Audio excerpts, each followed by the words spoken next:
Hello, kaon na pod. Hello everybody out there somewhere in Philippines. Good morning, good morning, good morning. For today's vlog, magluto dag siya ko. Ay joke, si Mama Daya magluto. Ako ang mulantaw. For today's video, mag-watch and learn ta. Well, magluto akong mother, derog siya ko. And katong naibo kayo. So, continue to watch mga everybody in the Philippines.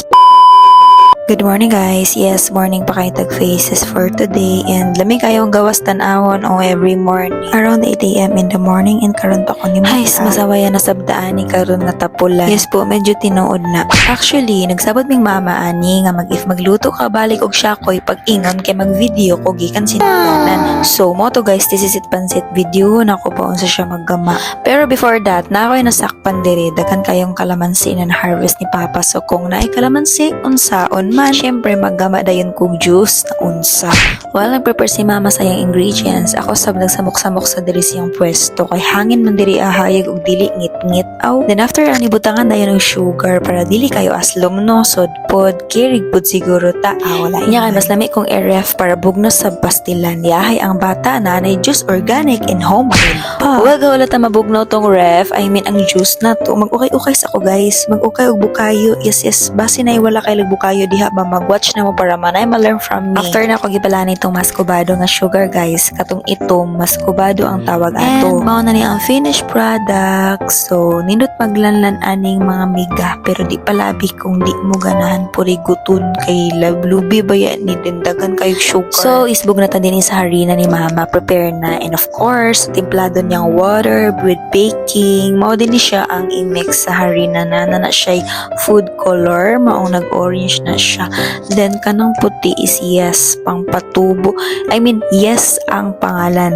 Then pang patubo Japon na siya sa flour or harina. And of course, salamian na kong bukayo. Haha, ka-proud ba? And syempre na oil para dili mag-oily ang flour, dili magpilit-pilit sa kamot kung mag-mekos-mekos. I-mix na dayon na ni Mama ta ng ingredients, then mekos-mekos mo na yan para ma-mix simple, gwapahas ga mekos-mekos. O niya, nasab dili among chippy nga gwapa kaayo, chill ra, kinabuhi, tulog-tulog ra, cute og ilog. So, basta ni-bash ko niya diha ba nga wala ko nagtawag diri ni Mama. Okay ra, uy, i-bash pa ko, haha.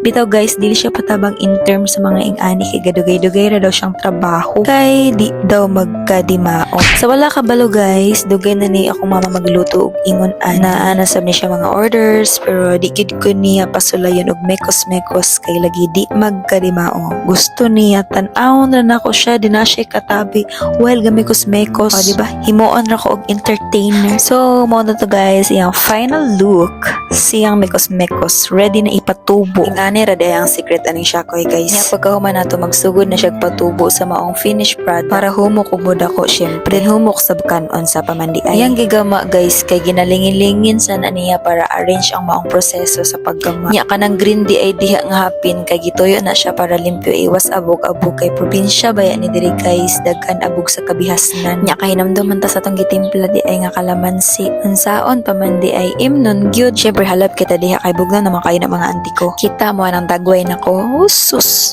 So pawot pa may mga 5 to 10 minutes para motubo kay siya. Nya wag muni kay nigara sa bang panahon oy muulan man daw siya. Nya ingon pa to sila basta gaulan nya init fiesta daw sa langit. Kusog na jud kayo ang ulan guys pero stay strong kayo nang giuling dias unahan o. Bahala daw ng ulan na diha basta padayon mi dinhi og likos-likos aning siya ko. Duha day kaklase ding proseso ni Mother Earth gigama niya guys. Ang usa literal na siya ko jud ang porma, ang usa sab donut nga naay bukayo o di ba pastilan. Then pagkahuman og gamaaning tanan kay another tubo na sa mga 5 minutes usa ilunod aning kabukal-bukal nga oil or idibol sa Bisaya. As in slight ra jud dapat ang kayo ani og magluto mga auntie ko kay sobra ka sensitive dali ra kayo maluto. Sa bulad pa to pakuratan ra ba. Dan dili sa biyaan focus kag bali-bali kay mapagod niya ba. Kay for example unom imong gilunod diha, maglunod pa lang kas ikaunom nga siya koy luto na nang unang gilunod nimo guys. Maong og magluto kag ingani something involve ang harina straight na siya niluto wa nay biya-biya ay sana all. So maora to ang chika karong adlaw bye mga unta.